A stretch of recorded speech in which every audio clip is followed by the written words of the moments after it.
Welcome to Mission Control. I am your host, and today I'm stepping in as your flight director. We are going to treat your Cambridge Afrikaans AS Level Paper 2 like a high-stakes space flight. And you?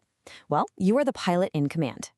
For this simulation, we're locking in entirely on subject code 8679, specifically zeroing in on a crucial payload known as building vocabulary.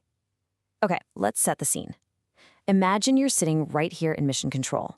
The pressure is on, the exam clock is relentlessly ticking down, and every single mark you write is a critical maneuver that decides whether you reach optimal orbit or burn up on re-entry. We have to realize right out of the gate that your vocabulary isn't just some dusty list of words you memorized, it is literally the navigational software that runs your entire exam system. To really grasp the gravity of this mission, we need to talk about the telemetry data. Building your Afrikaans vocabulary accounts for a massive 15% of your total marks in Paper 2. Now, it's kind of funny, honestly, how deceptive that 15% can seem to an untrained pilot. You might look at it and think, hey, I'll just ignore that and focus on the other 85%, no big deal, right? Well, let me introduce you to two simulation pilots we've been tracking on the radar, Pilot Alex and Pilot Sam. Pilot Alex treats that 15% like it's just pure rote memorization. Alex ends up overcomplicating data calculations, burning way too much exam time and fuel trying to force complex words into places they just don't belong. On the other hand, we have Pilot Sam. Sam ignores the structural boundary constraints entirely, risking a complete systemic breakdown. Why? Because without that core vocabulary, you literally cannot access the rest of the paper. That 15%, it's not optional. It's your ignition sequence. So, here is our flight plan for today's explainer.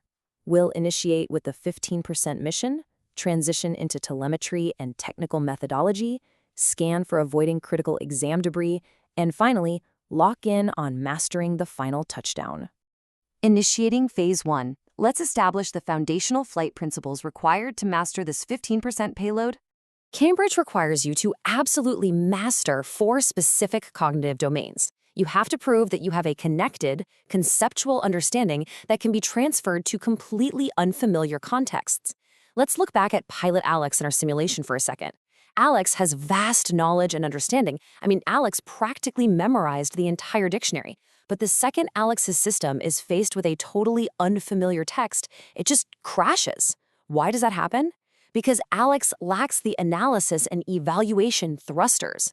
The examiners are explicitly testing whether you can take a piece of vocabulary you know, drop it into a completely alien scenario, and actually use it accurately. Transferability is the golden ticket to clearing orbit. But this raises a really crucial question for us here at Mission Control. Why do so many candidates experience systemic breakdowns when attempting multi-stage analysis? It is by far the most common failure point we track on the radar. Think about it. When you have to identify a word's meaning, then explain its function in a sentence, and then evaluate why the author chose it. That is multi-stage. Our other pilot, Sam, usually stalls out right at this exact moment. Sam gives a one-word answer when a 3-stage sequence is required. The system simply shuts down because there's no technical framework to process the data. Moving into Phase 2. The answer to systemic breakdowns lies in our telemetry phase, where we map out a strict technical methodology. The absolute secret weapon here is the method mark strategy. This means the systematic process of deconstructing the problem is just as critical as the final answer you land on. Think of method marks as your telemetry breadcrumbs. The Cambridge examiners want to see your working. They want to see exactly how you analyze the vocabulary in context. Even if your final translation or synonym isn't 100% perfect, if you have demonstrated systematic analysis and extracted the right contextual data from the stimulus text, you secure partial payload marks. You are actively rewarded for your process, not just perfection. This 6-step procedure is essentially your pre-flight checklist for navigating complex texts. Step 1. Deconstruct the question parameters. Are they asking for a synonym, an antonym, or an explanation of effect? Step 2. Extract data from the stimulus material. Please don't just guess. Use the surrounding sentences as your navigation beacons. For Step 3, you select your analytical framework. Then use that to execute your answer with clear notation in Step 4. Step 5, verify. Does this actually make logical sense in Afrikaans?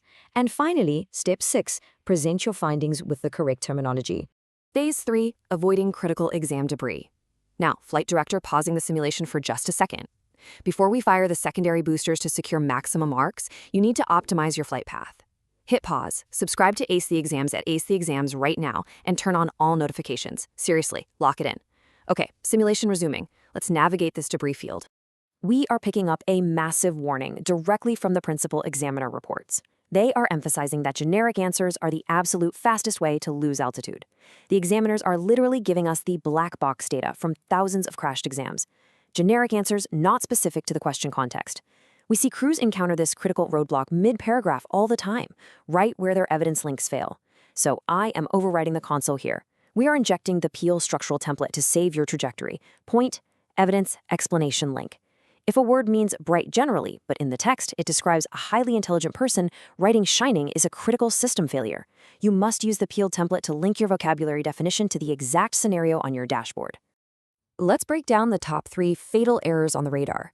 Notice how heavily examiners penalize pilots who drop proper formatting conventions, like headings and annotations. It's honestly shocking how many brilliant candidates lose easy marks simply because their formatting falls below compliance standards. They write this massive, blocky paragraph instead of breaking it down logically, or they forget to use the correct terminology. Listen, proper presentation isn't just about making it look pretty. It's aerodynamics. It's about making your logic perfectly readable to the human examiner grading your paper. All right, it's time for a live interactive viewer radar challenge. We call this debris detection. Imagine a 60-second visual countdown clock running on the main console right now. Your objective is to locate the hidden core variable. Compare the system failure of a generic answer on the left to the optimized flight path on the right. Look closely at that left side. Notice how the student just copy-pasted the dictionary definition? That's our pilot Alex again, burning fuel without any forward momentum. Now, scan the right side. The optimized trajectory pulls evidence directly from the text, explains the word-specific nuance in that exact sentence, and ties it directly back to the question. That right there is how you bypass the debris field entirely. Context is your deflector shield. Phase 4. Mastering the final touchdown. With the turbulence cleared, let's initiate our final descent. Top scoring candidates execute this rigorous deconstruct, solve, and evaluate sequence. This builds all the way up to questioning assumptions and making highly justified recommendations. You don't just solve the problem, you have to evaluate your own solution. Step 4 here, checking for reasonableness, is your anti-stall mechanism. Ask yourself, does the Afrikaans sentence I just analyzed actually make sense in the real world? If you've concluded a word means something that totally contradicts the entire tone of the passage, your system is failing. Course correct immediately and justify every single claim with hard text evidence. When a question demands comparative analysis, you must execute all 4 of these parameters flawlessly. You have to explicitly use comparative connectives to lock in your evidence. If you are comparing how 2 different Afrikaans texts use vocabulary to create tone, you can't just talk about text A in isolation and then text B. You have to bridge them.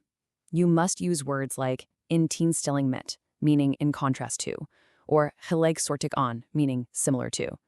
You identify similarities and differences, link them up, justify with quotes, and evaluate their relative impact. Consider this your absolute blueprint for a flawless touchdown. The ultimate takeaway here is that vocabulary at the AS level is not just about memorization. It is about the systematic execution of these professional skills. I'm looking at the monitors now, and both of our simulation pilots, Alex and Sam, have successfully recalibrated their instruments. They are confirming a successful full-mark touchdown sequence. They finally realized that the 15% vocabulary payload is unlocked through method marks, context-specific application, and structural frameworks like Peel. They aren't guessing anymore. They are engineering their answers. So, are you ready to distill all of this into your own pre-flight question scan checklist? Are you ready to practice these past paper maneuvers and guarantee your next exam mission is a complete success? Treating your paper like a highly engineered flight system is exactly what separates the average candidate from the elite. Thank you for joining me in Mission Control today for this simulation. To keep your trajectory totally optimized, subscribe to Ace the Exams at Ace the Exams right now, enable that notification bell, and drop a comment below sharing your subject and tier. Let me leave you with this final thought. If your Afrikaans vocabulary is the navigational software of your exam, when was the last time you ran a system update? Stay focused, trust your telemetry, and I'll see you in the next explainer.